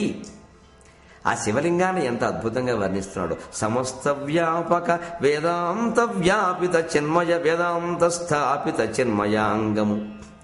సమస్తము వ్యాపించింది. ఏమిటి? అనంత వేదాంతం. వేదము, వేదాంతము, వేదాంత తత్వమే వ్యాపించింది. వేదాంత తత్వమే పరమాత్మ. యో వేదాదౌ స్వర ప్రోక్తః యో వేదాదౌ స్వర ప్రోక్తః వేదాంతే చ ప్రతిష్ఠితః తస్య ప్రకృతిలీనస్య యః పరః స మహేశ్వరః. వేదముల ఆది యందు ఉన్నవాడు, వేదాంతమునందు చెప్పబడినవాడు ఈయనే అని చెప్పారు. అటువంటి వేదాంత స్థాపితమైనటువంటి తత్వాన్ని శివలింగం రూపంలో చూశాడు. ఆ పైన అవిద్యాధ్వాంత సంక్రాంత సంతాన స్వంత నిశాంత జంతు సుఖ మార్గ ప్రాపకాభంగ రుక్కాంతాపాంగము. అవిద్య, విద్య కానిది. ఏమిటి అవిద్య? పైగా ఇది చీకటిట. అవిద్యాధ్వాంతం. అవిద్య అనేది చీకటి. మళ్ళీ ఆ ధ్వాంతం ఏం చేసింది? సంతానం, పిల్లల్ని పెట్టింది. అవిద్యాధ్వాంత సంతానం. దాని చేత సంక్రాంత స్వాంతం. ఈ అవిద్య అనేది చీకటి, పిల్లల్ని పెట్టి అది మన మనస్సును ఆక్రమించింది. పాండురంగ మహత్యంలో పుండరీకుడి చేత ప్రార్థన చేయిస్తాడు తెనాలి రామకృష్ణుడు. పొదలని పొక్కిటి పువ్వు కాన్పు నగదా పెనుమాయ పిల్లల బెట్టుటెల్లా. నీ పొక్కిలలోంచి శ్రీ మహావిష్ణుమూర్తి, నీ నాభిలోంచి కమలం పుట్టింది. ఆ కమలంలోంచి బ్రహ్మదేవుడు పుట్టాడు. ఆయన వల్ల కదా ఈ సృష్టి అంతా. అందువల్ల పెనుమాయ పిల్లల్ని పెట్టింది నీ వల్లే కదయ్యా. మాయ పిల్లల్ని పెట్టిందిట. ఇక్కడ చీకటి పిల్లల్ని పెట్టింది అన్నాడు దుర్జటి. ఈయన తర్వాత పుట్టిన తెనాలి రామకృష్ణుడు మాయ పిల్లల్ని పెట్టిందన్నాడు. చీకటి మాయ రెండు ఒకటే, వెలుగు భగవంతుడు రెండు ఒకటే. అవిద్య చీకటి, అది పిల్లల్ని పెట్టింది. పైగా పిల్లల్ని పెట్టకపోతే చంపేచ్చు. దోమలు గుడ్లు పెట్టే అంటారు. ఎక్కడైనా నీళ్లు నిలబడితే ముందు మున్సిపాలిటీ వారు వచ్చి దోమలు పెరగకుండా ఏదో మందు చల్లుతారు. ముందు నీళ్లు తీయొచ్చుగా అంటాం మనం. నీళ్లు తీసేలాగా గుడ్లు పెరుగుతాయి. అందుకని ముందు మందు కొట్టేసా నీళ్లు తీయడం కూడా ఒక రకంగా మంచిదే, పురుగు మందు కొట్టడం. చీకటి పిల్లల్ని పెడితే, అజ్ఞానం పిల్లల్ని పెడితే ఇంకా ఎక్కువైపోతుంది. ధ్వాంత నిశాంత జంతు సుఖ మార్గ ప్రాపక అభంగరు కాంతాపాంగం. మన మనస్సుని ఈ చీకటి అజ్ఞానం ఆక్రమించింది. అది పోవాలంటే జ్ఞానసూర్యుడు రావాలి. అదే అభంగ రుక్. రుక్ అంటే కాంతి. రుక్కు రుక్కు రుక్ అని పాట పాడడం కాదు. రుక్ అంటే కాంతి, లైటింగ్. అభంగ రుక్ అంటే అడ్డులేని కాంతి. అడ్డులేని కాంతి ఎవరికి ఉందండి? సూర్యుడికి. మీరు దీపాల కాంతులు ఇవన్నీ అడ్డే, చిన్న వేలు అడ్డం వస్తే ఆగిపోతుంది. కానీ సూర్యకాంతి నువ్వు అరచేతును అడ్డుపెట్టి సూర్యకాంతిని ఆపలేరని కొంతమంది నినాదాలు చేస్తారు. నిజమే మరి. అరచేతును అడ్డుపెట్టి ఆపుతావా? అరచేతు నీ కంటికి పెట్టుకుంటే నీ కంటి మీద పడదు, కానీ లోకం మీద పడుతూనే ఉంటుంది. అభంగ రుక్ అంటే అర్థం అది. అడ్డులేని సూర్యకాంతి లాంటి శివజ్ఞానం కావాలి. ఆ అడ్డులేని సూర్యకాంతియే ఈ శివలింగం. కాంత అపాంగము. ఇంతకీ ఈ అవిద్య ఏమిటి? ఈ చీకటి ఏమిటి? ఒక్క మాట దీని గురించి చెప్పుకోవాలంటే మనకి బాగా తెలిసినటువంటి ఒక కథను చెప్పుకోవాలి. అందరికీ తెలుసు. నేను కథ మొదలు పెట్టగానే ఇదేనా మాకు తెలుసున్నదే అంటారు. అందరూ విన్న కథే, తాతల నాటి కథ. మన పిల్లలకి మనం చెబుతూనే ఉన్నా, మన తల్లుడు మనకు చెప్పారు. కానీ ఇందులో గొప్ప తత్వం ఉంది. అనగా ఓ రాజుగారికి 7 కొడుకులు. అర్థమైపోయింది కదా. 7 కొడుకులు వేటకెళ్ళారు. 7 చేపలను తెచ్చారు. 7 చేపలను ఎండబెట్టారు. అందులో ఓ చేప ఎండల. ఆ రెండే ఓ చేప ఎండల. చేప ఎందుకు ఎండలేదు? గడ్డిమీట అడ్డం వచ్చింది. గడ్డిమీట ఎందుకు అడ్డం వచ్చావు? ఆవు మెయ్యలేదు. ఆవు ఎందుకు మెయ్యలేదు? గొల్లవాడ మేపలేదు. గొల్లవాడ ఎందుకు మేపలేదు? అమ్మ అన్నం పెట్టలేదు. అమ్మ ఎందుకు అన్నం పెట్టలేదు? పిల్లవాడు ఏడిచాడు. పిల్లవాడ ఎందుకు ఏడిచావు? చీమ కుట్టింది. చీమ ఎందుకు కుట్టావు? నా బంగారు పుట్టలో వెలువడితే పుట్టనా అన్నావు. అయిపోయింది, కథ అయిపోయింది. ఇది ఎంతమంది తెలుసు అండి? కొన్ని కోట్ల మందికి తెలుసు. భారతీయుడైన ప్రతివాడికి తెలుసు కదా. కనీసం ఆంధ్రులందరికీ తెలుసు. తెలుగులో ఉంది కదా, హిందీలో ఉందో లేదో నాకు తెలియదు. మరి మహత్తరమైన కథ అండి, సామాన్య కథ కాదు. దీన్ని మనం ఎలా వాడుతున్నామంటే ఎస్కేపిజం. ఎవడన్నా కార్యాలయంలో ఒక బాధ్యత అప్పగిస్తే తప్పించుకున్నాడు అనుకో, ఏమయ్యా ఫలానా కంప్యూటర్ మీద డీటీపీ అవి తీమని తీసావా అంటే, లేదండి సార్ కంప్యూటర్ పనిచేయలేదండి అంటాడు. పని చేయకపోతే బాగు చేయించకపోయావా? బాగు చేయించేవాడు లేడు సార్. వాడు లేడేమిటి? ఇంకోటి దగ్గరికి వెళ్ళకపోయావా? ఇవాడు ఆదివారం సార్. ఇవన్నీ వంకలు. ఈ వంకలు పెట్టిన వాడు ఏమంటాం మనం? ఊరికే 7 చేపల కథలాగా వంకలు పెట్టక అంటాం మనం. 7 చేపల కథ వంకలు పెట్టడానికే మనం ఉపయోగించవచ్చు, తప్పులేదు. కానీ దాని అసలు తత్వం అది కాదు. మీరు ఆలోచించండి. కథలో తత్వం తెలియాలంటే పెద్దవాళ్ళు ఏం చేస్తారంటే, మన ఋషులు గొప్పవాళ్ళు కాదండి, కథ పెడతారు. వీళ్ళ దుంపదగా ఆ కథలో ఓ మిలితి పెడతారు, ఓ కిటుకు అక్కడే ఉంటుంది. ఆ మిలితి ఎక్కడ దొరుకుతుంది? మనకు తప్పు ఉంటుంది కథలో, ఎక్కడో ఒక మిస్టేక్, ఒక తప్పు ఉంటుంది. ఆ తప్పు పట్టుకోండి. మీరు ఆలోచించండి. అనగా రాజుగారు బాగానే ఉంది. రాజుగారికి 7 కొడుకులు, అది బాగానే ఉంది. 7 70 మంది ఉంటారు, దానికి ఏముంది? 7 వేటకెళ్ళారు, అది బాగానే ఉంది. వేటకెళ్ళి చేపలు తెచ్చారు, అదే మాట అండి. రాజు కొడుకులు వేటకెడితే చేపలు తెస్తారా? వాళ్ళ కర్మ కాలిపోయిందా? ఎక్కడైనా ఏ పురాణ కథల్లోనైనా, రాజుల కథల్లోనైనా రాజు కొడుకులు వేటకెళ్ళి చేపలు తేవడం చూసామా? మనం ఎలా నమ్మేశాం ఈ కథని? ప్రశ్నించిన వాళ్ళు లేడు ఇంతవరకు. రాజు కొడుకులు వేటకెళ్ళి చేపలు తేవడం ఏంటండి? రాజు కొడుకులు వేటకెడితే మహారాజు సంతానం సింహాన్ని తెస్తారు. కొంచెం ధైర్యం తక్కువైతే పుల్నైనా తెస్తారు. పోనీ ఒక లేడీనైనా తెస్తారు. లేకపోతే దారి తప్పి దాహం వేసి మున్యాశ్రమానికి వెళ్ళి ఒక లేడీనైనా తెస్తారు. కానీ చేపలు తేవడం ఏంటండి? చేపలు తెస్తారా? తెచ్చేశారు, కథలు చెప్పారు, మనం నమ్మేశాం ఇంతకాలం. ఆ చేపలు ఎండబెట్టారు. అంటే కావాలనే కథా నిర్మాణంలో దోషం ఉంది. ఈ 7 చేపలు కాదు. అక్కడ పట్టుకుంటే కథ అర్థం అవుతుంది మనకి. ఇందులో 6 ఎండై 1 ఎండల. ఓహో, 6 ఒక వర్గం అనమాట, 7వది వేరే వర్గం. అందువల్ల ఎండల 6 వర్గాల్లోనూ అది ఉంటే ఎండదు. అన్ని సమాన వర్గమైనప్పుడు ఎండకుండా ఎలా ఉంటుందండి? అది వేరే వర్గం, అది అరిషడ్ వర్గం. ఆ ఎండిన 6 ఏమిటయా? కామ, క్రోధ, లోభ, మోహ, మద, మాత్సర్యాలు. ఈ 6 చేపలు ఎండుతాయి మనలో ఉండేవి, మనస్సులో. వీటిని పోగొట్టుకోవచ్చు. మీకు అంత తేలిక అండి? తేలిక ఏం కాదు, కష్టమే, కానీ ప్రయత్నం చేయొచ్చు. ఎందుకంటే కామం పెరిగి మోహమైంది, క్రోధం పెరిగి మదమైంది, లోభం పెరిగి మాత్సర్యమైంది. అంచేది ఉన్నవి కామక్రోధ లోపాలే. మోహమదమాశ్చర్యాలు వాటి విస్తృత స్వరూపాలు. మనం పెరగనీయడం వల్ల పెరగనీయకుండా ఉంటే శత్రువులు 3. నిజానికి ఈ 3 కూడా కాదు, ఇంకా తక్కువ. కామమే. ఆ కోరిక తీరకపోవడం వల్లే మనకు క్రోధం వచ్చింది. ఆ కోరిక నాకు మాత్రమే తీరాలి అనుకోవడమే లోపం. కాబట్టి కోరిక లేకపోతే క్రోధ లోపాలు లేవు. అంచేది మన శత్రువు ఒకటే కోరిక. కోరికలే శత్రువులను బుద్ధుడు కూడా చెప్పాడు. అంచేది మన శత్రువులు 6 అనుకుంటున్నాం, పొరపాటు ఒక్కటే. ఇప్పుడు చూడండి, మనకు బలంగా అమ్మాయి ఒక్కళ్ళేట మనం జయించేయచ్చు, పర్వాలేదు. 6 అనేసరికి కొంచెం కంగారుగా ఉంటుంది. ఇది గ్రహిద్దాం. ఇది కూడా అంత తేలికైన విషయం ఏం కాదు, కానీ గ్రహిద్దాం. జయించాలి, ప్రయత్నం చేయాలి కదా, వదిలేస్తే అలాగా. ఈ కామం కూడా ఎండుతుంది, ఏం పర్వాలేదు, పోతుంది. కానీ ఈ 6ంటికి, ఆ కామానికి మూలమైంది ఉందే, అన్నిటికీ మూలం, 6ంటిలో మూలం కామం అయితే, కామానికి మూలం అండి మనస్సు. ఈ మనస్సు ఎండదు. మనస్సులో ఉండే సంకల్ప వికల్పాలు. ఆ సంకల్పం అంటే మనస్సే. మనస్సు అంటే సంకల్పమే. సంకల్పించినప్పుడు మనస్సు లేనట్టు లెక్క. మనస్సు ఎండదు. ఎండని చేప, 7వ చేప మనస్సు అండి. మరి అదేం చేయాలి? కథలోకి రండి.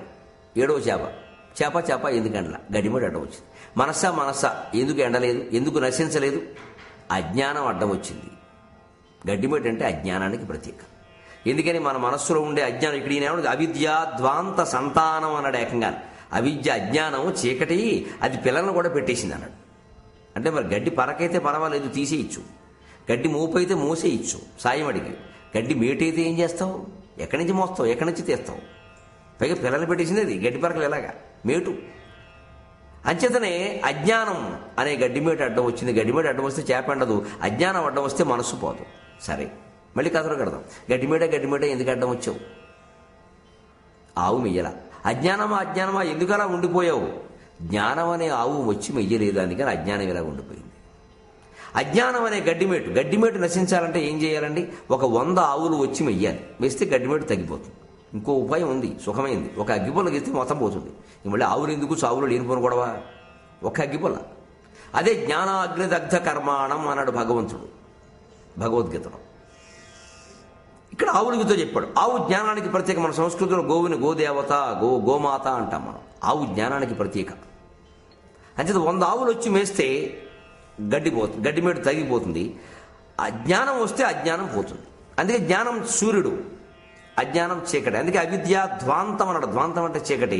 దాన్ని పోగొట్టేది అభంగరు కాంతాపాంగము. శివుడి కంటి చూపు సూర్యకాంతి లాంటిది అన్నాడు. అజ్ఞానం పోవాలంటే సూర్యుడు రావాలి, చీకటి పోవాలంటే సూర్యుడు రావాలి. అజ్ఞానం పోవాలంటే జ్ఞానం రావాలి. జ్ఞానం వచ్చాక అజ్ఞానం పోతుంది. ఎందుకంటే సూర్యుడు వచ్చాక చీకటి పోతుంది. చీకటి పోయాక సూర్యుడు రావడం కాదు, సూర్యుడు వచ్చాక చీకటి పోతుంది. ఇప్పుడు చూడండి, అజ్ఞానమా గడ్డిమేట ఎందుకు అడ్డం వచ్చావు? ఆవు మెయ్యలేదు. ఆవా ఎందుకు మెయ్యలేదు? గొల్లవాడు మేపలేదు. జ్ఞానమా నా బొర్రలో ఎందుకు ప్రవేశించలేదు? ఏ సద్గురువు నీకు జ్ఞానోపదేశం చెయ్యలేదు. గొల్లవాడు మేపలేదంటే అర్థం అది. గొల్లవాడు అంటే సద్గురువు. గొల్లవాడు సద్గురువు ఎలా అవుతాడండి? ఇంకేదైనా కులం పేరు చెప్పచ్చుగా. గొల్లవాడే ఎందుకండి? కృష్ణం వందే జగద్గురుం. కృష్ణుడు గొల్లవాడే. భగవద్గీత చెప్పింది ఆయనే. ఈ కథలో ఉన్న గొల్లవాడు కృష్ణుడే. కథలో ఉన్న తత్వం అది. మనం ఏదో గొల్లడు అనుకుంటాం. ఈ గొల్లవాడు మామూలు గొల్లవాడు కదా, నల్లవాడే గొల్ల పిల్లవాడే అని ఉందే, ఆ గొల్లవాడే. అందుకని జగద్గురువైన కృష్ణ పరమాత్మ లేదా అమ్మవారు నీ ఇంటికి వెళ్ళమన్నా, మీ ఇంటికి రాలేదు. కృష్ణుడు నీ ఇంటికి రాలేదు, జగద్గురువు రాలేదు. ఏ గురువు నీకు ఉపదేశం చేయలేదు. అందువల్ల నీ అజ్ఞానం పోలేదు. సరే, గొల్లవాడా ఎందుకు మేపలేదు? అమ్మ అన్నం పెట్టలేదు. సద్గురువా నాకెందుకు ఉపదేశం చేయలేదు? అమ్మవారు నీకు ఉపదేశం చేయమని నాకు చెప్పలేదు. అంటే ఏ గురువులు కూడా భగవత్ సంకల్పం ఉంటే తప్ప మన ఇంటికి రారు, లేదా మనకు ఉపదేశం చెయ్యరు. నేను మన ఇంటికి వచ్చి ఉపదేశం చేయడం వాళ్ళకేం పని అండి? పనికెట్టుకుని అడిగి వస్తున్నాడు అంటే వాడు సరైన గురువు కాదు. లేదా ఒక గొప్ప గురువు కూడా సరే అడిగి వస్తాడు. ఇప్పుడు అమ్మవారి సంకల్పంతో ఆయన మనస్సులో అమ్మవారు ప్రవేశించి వాడి ఇంటికి వెళ్ళి వాడికి ఉపదేశం చేయంటే వస్తాడు. అందరు గురువులు అలా వస్తున్నారనేది మనం ఆలోచించుకోవాలి. నేను చెప్పగలిగేది కాదు కదా. అంచేత గురువు మన ఇంటికి రా ఉపదేశం చెయ్యాల, చేయకపోతే పోలేదు. సరే, గొల్లవాడ అమ్మ ఎందుకు అన్నం పెట్టలేదు అంటే, అమ్మ అది పరాశక్తి, మా ఇంటికి రమ్మని గురువుకి ఎందుకు చెప్పలేదు? పిల్లవాడు ఏడిచాడు అంటే ఇంకో భక్తుడు నీకంటే ఎక్కువ ఏడుస్తున్నాడు.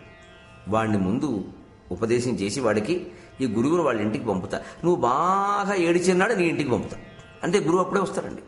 మనకి తాపత్రయం తెగాలి, బాగా ఏడవాలి. బాబోయ్ నేను పడలేను. ఇగో తినడు చూడండి. ఇప్పుడు ఈయనకి శివలింగం ఎందుకు కనపడింది? శివలింగం కనపడగానే పందిని మర్చిపోయాడు ఆయన. కాబట్టి శివుడు దర్శనం ఇచ్చాడు. ఇప్పుడు ప్రత్యక్షంగా శివుడు కూడా దర్శనం ఇస్తాడు తర్వాత.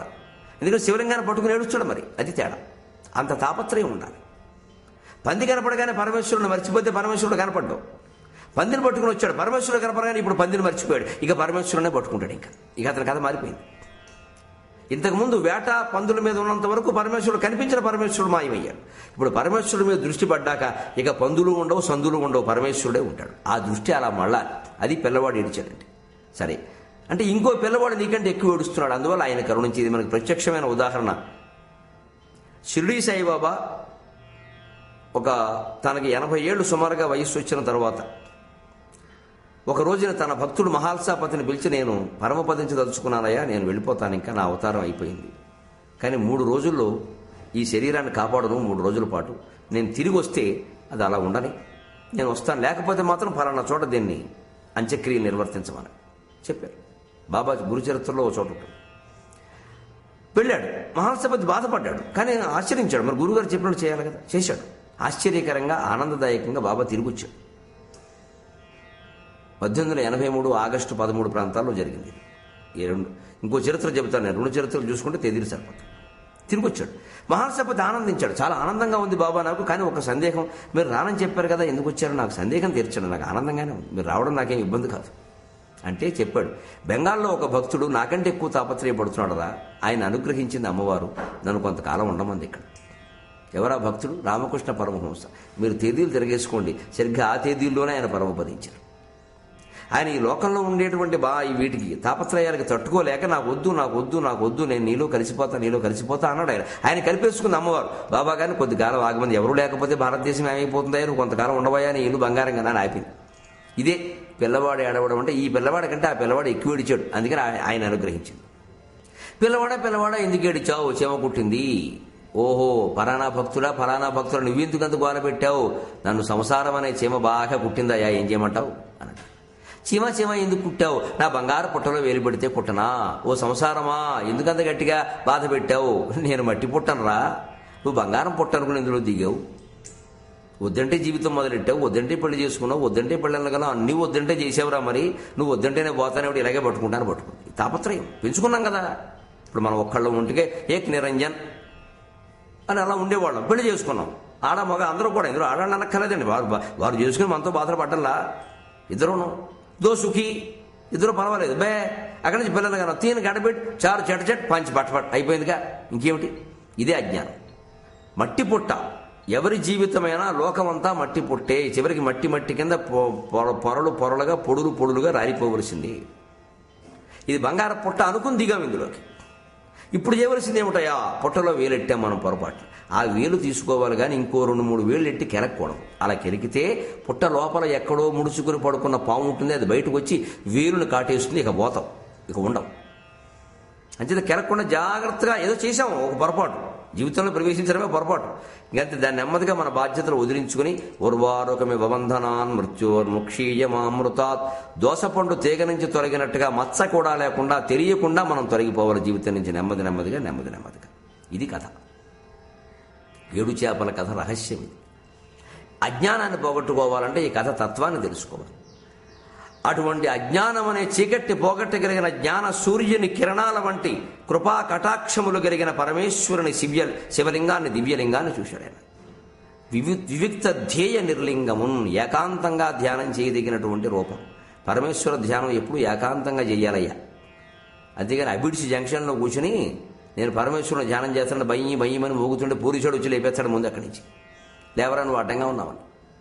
ప్రశాంతంగా ఉండాలంటే ఎవరు జనం లేని చోట, ఏ శబ్దాలు వినపడిన చోట కూర్చుని చెయ్యాలి. అది సంతోషంబున కంచె తిన్నడు సంతోషంబున కంచె తిన్నడు సమస్త వ్యాపకానంత వేదాంత స్థాపిత చిన్మయాంగము అవిద్యాద్వంత సంతాన సంక్రాంత స్వంత నిశాంత జంతు సుఖమర్గ ప్రాపక అభంగ రుక్కాంతాపాంగము దివ్యలింగము వివిక్త ధ్యేయ నిర్లింగము చూశాడు.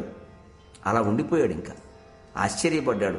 ఓ సామి, ఇటువంటి కొండదరిలో ఒంటిన్ పులుల్ సింగముల్ గాసిన్ వెట్టెడి కుట్రు నట్టడివిలో కల్జువ్వికి నీడ ఏ యాసన్ గట్టితి వేటి గడ్డ నిలు నీవా కొన్నచో కూడు నీళ్లు ఏ సుట్టంబులు తెచ్చి ఇచ్చెదరు నీకిందేటికే లింగమా. సాటి మనిషిని ప్రార్థించినట్టు ప్రార్థిస్తున్నాడు, బతిమాలుతున్నాడు. చూడండి, అది భగవత్ పూజ. భగవంతుడు బతిమాలాలి. మనిషి, మీ అబ్బాయి అనుకోండి, మీ భర్త అనుకోండి, మీ భార్య అనుకోండి, మీ అమ్మగారు అనుకోండి, మీ నాన్నగారు అనుకోండి, మీ అమ్మాయి అనుకోండి, బతిమాలండి. మనం బతిమాలితే ఆయన దర్శనమిస్తాడు. బతిమాలితే ఆనందం తింటాడు. బతిమాలితే బిడ్డ ఆనందం తినట్లా. ఆ బతిమాలితే పెద్ద మహాదేవి బతిమాలింది, ఏడిచింది, శివుడు ఆనందం తిన్నాడు. బసవపురాణంలో ఉందా కథ. ఇది తేడా.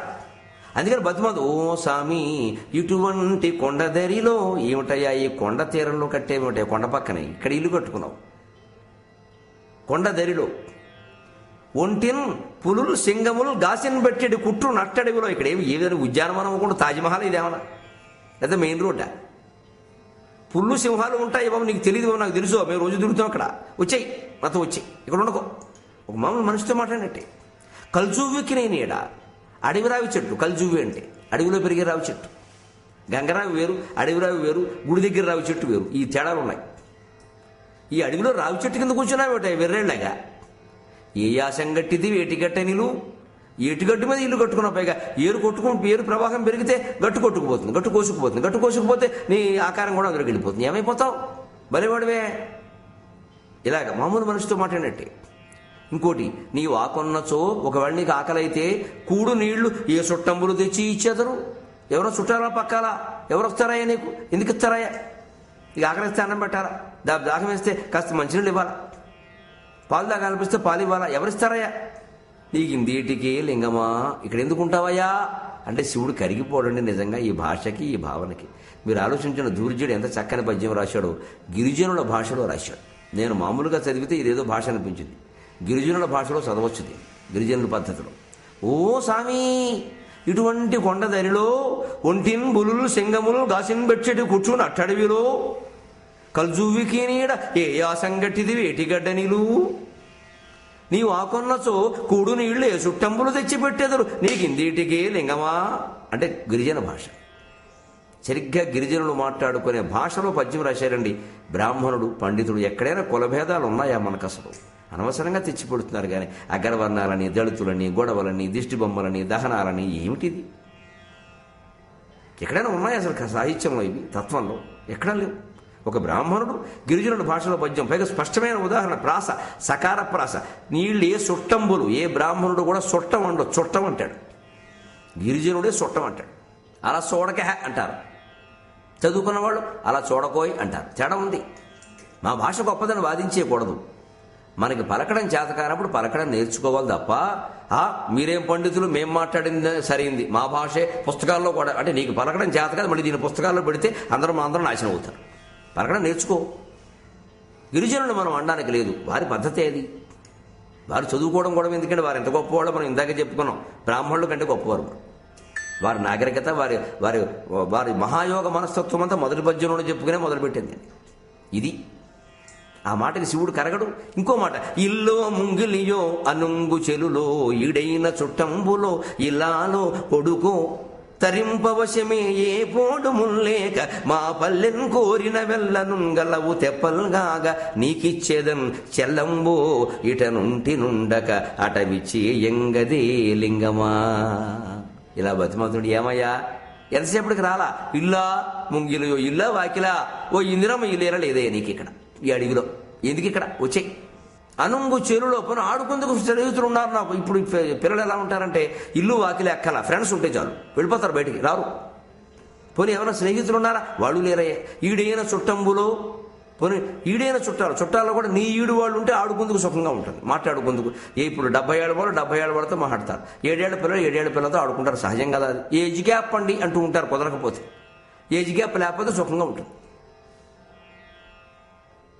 అందుకని ఈడైన చుట్టంబులో ఇల్లాలో కొడుకు, పోని భార్య ఉందా? పార్వతీదేవి ఇక్కడ ఉందా? లేదే. కొడుకు, పోని పెద్ద కొడుకు వినాయకుడు, చిన్న కొడుకు కుమారస్వామి, ఎవరెక్కడ లేరంటే పరివార దేవతలు ఎవరు లేవు, ఒకటి శివలింగమే ఉంది అక్కడ. ఏ పోడములు లేక తరింపవశ్యమే, ఏం లేకుండా ఎలా ఉంటామయ్యా? సంసారం అన్నాక 10 మంది ఉంటేనే మాకు ఆనందంగా ఉంది. ఎవరన్నా ఒకళ్ళు ఊరికెడితే మా చిన్నోళ్ళు లేడు, మా పెద్దోళ్ళు లేడని బెంగట్టుకుంటున్నాము. నీకు ఎవరు లేకుండా ఎలా ఉంటున్నావయ్యా బాబు? చెల్లంబు మా పల్లెను కోరిన వెళ్ళను గలవు. మా పల్లెలో ఇల్లు ఉంది, ఇల్లాలు ఉంది, వాకిలు ఉంది, అన్నీ ఉన్నాయి. నావన్నీ నీవే. తెప్పలుగాగా ఎన్నున్నాయనుకుంటావు? తెప్పలు తెప్ప అన్నాడు చూడండి, సరిగ్గా గిరిజనుల మాట. ఎందుకంటే వాళ్ళు చిన్న చిన్న వాగుల్ని వంకల్ని తెప్పల్లో దాడతారు. ఆ తెప్పల్లోనే పదార్థాలు పట్టుకొస్తారు. ఆదివారం వారానికి ఒకసారి దగ్గరలో ఉండేటువంటి ఊరు ఏదో వెళ్ళి సంత చేసుకుని ఆ తెప్పల్లో తెచ్చుకుంటారు. తెప్పలు తెచ్చారంటారు. తెప్పలుగాగా అది గిరిజన భాష. నీకు ఇచ్చేదని ఉంటే నీకేమిటి అంటావేమో, నీకు ఇస్తానయ్యా, నా దగ్గర ఉండం కాదు, నీకు ఇస్తా. చెల్లంబో ఇటనుంటి నుండక అట విచ్చేయంగదే లింగమా, రావయ్యా వెళ్ళిపోదాం అన్నాడు ఆయన. బే అలా కదిలితే పరమేశ్వరుడు ఎందుకు వదులాడంటే రాయి కదలడం. పరీక్షలు పెట్టాలిగా మహానుభావుడు. ఇన్ని పరీక్షలకు మామూలు వాడు కూడా తట్టుకోలేండి, తినడు కాబట్టి తట్టుకున్నాడు. కానీ ఆయన కదలలేదు, మెదలలేదు. ఈయన గొళ్ళు మండింది. నేను కదలను, నేను ఇక్కడే ఉంటాను, నువ్వు రాకపోతే నేను ఇంటికి వెళ్ళను. కూర్చున్నాడు. ఆ భటులు అందరూ వచ్చారు, స్నేహితులందరూ వచ్చారు, చుట్టాలందరూ వచ్చారు. తిన్నా కన్నా ఇంటికి రా అమ్మా, తంది బెంగెట్టుకుందిరా, పొద్దుపోయిందిరా, మీరు నాదనాదులు చంపేస్తాడరా మా అన్నయ్య. ఏమైనా కానీ నాకు చెప్పద్దు ఇవని. ఈ శివుడు రాందే నేను ఇంటికి అవురే, అది రాదురా, అది రాయిరా, రాయి కాదు, మీకు పరాయి, మీకు రాయి పరాయి, నాకు అది సాయి, నేను రాదు. ఏముండిపోతాను ఇక్కడ, ఆయన రావాలి లేకపోతే నేను ఇక్కడ ఉండాలి, మీరు వెళ్ళిపోండి. ఇక ఈయన పట్టుదల చూసి భరించలేక వాళ్ళు వెళ్ళిపోయారు. ఈయన ఇక్కడ కూర్చున్నాడు, శివలింగం ఎదురుగా కూర్చున్నాడు. వివిక్త ధ్యేయ నిర్లింగమన్ కళ్ళు మూసుకుని ధ్యానం చేస్తున్నాడు. ఎందుకంటే ఆ స్వప్నంలో కనిపించిన వాడు మళ్ళీ కనిపించాలి. పడుకుంటే కనిపించాడు కదా, ఇప్పుడు పడుకుంటే కనిపించాడేమో, ధ్యానం చేద్దాం అని కూర్చున్నాడు. ఇలా ఉండగా ఆయనకు ఒక ఆలోచన, కాసేపటికి ధ్యానం నుంచి మెలకు వచ్చింది. చూశాడు, ఏమిటో నేను అమాయకంగా ఆలోచిస్తున్నా. ఎందుకంటే ఆయనకు ఆకలి అయింది. మరి ఇల్లు వదిలిపెట్టి 12 గంటలు దాటిపోయిందండి, 24 గంటలు కూడా దాటిపోయింది. ఏం తినలా. ఈ పందిని వేటాడుకుంటూ వచ్చాడు, పరిగెట్టాడు, అలసిపోయాడు. ఈ శివలింగం దగ్గర పద్యాలు పాడుకుంటూ కూర్చున్నాడు. ఆకలి అయింది. ఆకలి అయితే చూడండి, మనకు ఆకలి అయితే ఏమన్నా దొరుకుతుందని చూస్తాం. తినడానికి ఆకలి అయితే ఏమనుకున్నాడో తెలుసా? ఎన్ని ఏళ్ల నుండియో పస్తున్నాడి అడవిలోన ఒంటి మహేషుండు, అన్నెగులు మా అన్పవలద కన్నారంగనున బంటు గల ఫలమనుచున్. ఎంత ఆలోచన! ఆయనకు ఆకలి అయితే ఆయన ఆకలి తీర్చుకుందామని చూడలేదుట. అయ్యో నాకు ఆకలి అవుతోందంటే ఈ శివుడికి ఆకలి కాదా? ఆయన ఆకలి తీర్చద్దా?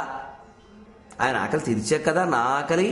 ఇది సద్దన్నం తిన్నమ్మా మొగుడు ఆకలి ఎరగదని. ముందు నువ్వు సద్దన్నం కొట్టేస్తే ఇంట్లో వాళ్ళు ఆకలి తెలియదు. అందుకని ఇంట్లో ఏమీ తినకుండా ఉండాలని ఎందుకంటారంటే ఆకలి బాధ మనకు తెలుస్తూ ఉంటే అయ్యో పెద్దదాన్ని నేనే ఎంత బాధపడుతున్నా, పిల్లలు ఎంత బాధపడుతున్నారో, ఇంకా వంట కాలేదని పెందరాళ్ళే చేద్దాం. ఎందుకంటే ఒక్కొక్కటి పెందరాళ్ళ చేరు కడిగిన కడిగి తీసిన వస్తువే మళ్ళీ తీసి చేదస్తాం. 3ంటికి కానీ అన్నం పెట్టరు. ఈ లోపు సస్తారు కొన్ని ప్రాణాలు. అందుకని తగ్గించుకోవాలంటే వాళ్ళు తినకుండా చేయమని ఎందుకన్నారంటే వాళ్ళు తినకపోతే మనకు ఎంతో లాభం అని కాదు, ఆ ఆకలి నీకు తెలుస్తూ ఉంటుంది. కాబట్టి పెందరాళ్ళే వంట చేసి పెందరాళ్ళే పెడతాం. ఈయనకి ఆకలి తెలిసింది. వెంటనే తిన్నండంతట దేవదేవునకు భక్తిం తృప్తిగా వింప ఆసన్నగ్రావ మహాట విందిరిగి దంష్ట్రాటంక కోటి పుటచ్చిన్నక్ష్మాజ వరాఘమున్ గడపి కాల్చెన్ వ్రాల్చి పీల్చెన్ చవించెన్నయ్యుండిన మాంసఖండముల నిచ్చెన్ దొప్పలన్ జొప్పడన్. అంతే, కర్తవ్యపరాయణుడండి. స్వకర్మణా తమభ్యర్చ్య సిద్ధిం విందతి మానవగా. మన పనేదో మనం చేసి పరమేశ్వరుని ఆరాధన చేయాలి. కానీ ఈ ముక్కు మూసుకుని ధ్యానం చేసుకుంటూ కూర్చోవడం నా పని కాదు, ఇది బ్రాహ్మణ పని, వాడు చేసుకుంటారు. నేను ఎలా చేయకూడదో, నేను వేటాడాలి అని లేచాడు. దేవదేవునకు భక్తిని తృప్తి గావింప, ఈయనకు తృప్తి గావించాలి. అన్నం పెట్టాలి. నేను ఏ ఆహారం పెడతామండి? యదన్నం పురుషో భుంక్తి తదన్నాస్తస్య దేవతాగా. బెల్లం ముక్క పప్పు తినడం ఆయనకు అలవాట్లేదు, మాంసం తినడం అలవాటు. మాంసాహారం కోసం బయలుదేరాడు. అందులో అడవి పంది మాంసం తినడం అలవాటు. అడవి పంది వేటాడడానికి బయలుదేరాడు. ఆసన్న గ్రావ మకాట విందిరిగి, ఆసన్న దగ్గరలో ఉన్నటువంటి రాళ్ళు గొట్టలు కొండలో ఉన్న చోట ఆ కొండ చుట్టూ ఉన్న అరణ్యంలో తిరిగాడు. దేని వేటాడయ్యా? దంష్ట్రాటంక కోటి పుటచ్చిన్నక్ష్మాజ వరాహమున్ గెడపి. వరాహం ఒక పంది కనపడిందిట. అది ఏ స్థితిలో ఉందంటే దంష్ట్ర, దాని కూరలు ఉంటాయండి. ఆ కూరలతోటి దీని దుంపదగా దాని బలం ఎంత గొప్పది అంటే ఓ చెట్టు వేళ్లలోకి కూరల్ని పోనొచ్చి ఇలా లేపేసేది. ఆ చెట్టు పడిపోయింది. అది దాన్ని వేటాడాడు. ఎందుకని? అంత బలం ఉంది అంటే దాని మాంసంలో అంత శక్తి ఉందన్నమాట. ఆ మాంసం తింటే రుచికి రుచి, శక్తికి శక్తి. అందుకని చచ్చిపోయిన నక్కనో కుక్కనో పట్టుకొచ్చి మాంసం తింటే వీడికి ఏమిటి ఉపయోగం, ఆయనకి ఏమిటి ఉపయోగం? ఇది పెట్టే అన్నంలో కూడా దేవుడికి పెట్టేది పరిశుద్ధమైంది, బలమైంది, పౌష్టికమైంది పెట్టాలి. అంతేగాని కుడిపోయిన అట్టుపళ్ళు ఉంటాయి ఎక్కడో, ఎవరన్నా పాడేస్తూ ఉంటే వెనకడికో ముసలావుడు అనేది బయటనే పాడేయకండ్రా దేవుడికి నైవేద్యానికి పనికొస్తే దేవుడు అంత దౌర్భాగ్యుడు అనుకునే కుడిపోయిన అట్టుపళ్ళు దేవుడికి నైవేద్యం పెట్టాలి. తింటాడండి ఆయన, మనం తింటావా? ఇదే అలా చేయకూడదు. మంచి పదార్థమే పెట్టాలి దేవుడికి. ఎవరికి పెట్టినా మంచిదే. అవసరమైతే అది కొంచెం పాడైంది ఏదో మనం తిన్నాం కావాలని, లేదా మొత్తమే వదిలేస్తాం. ఇతరులకు పెట్టేది అలా పెట్టకూడదు.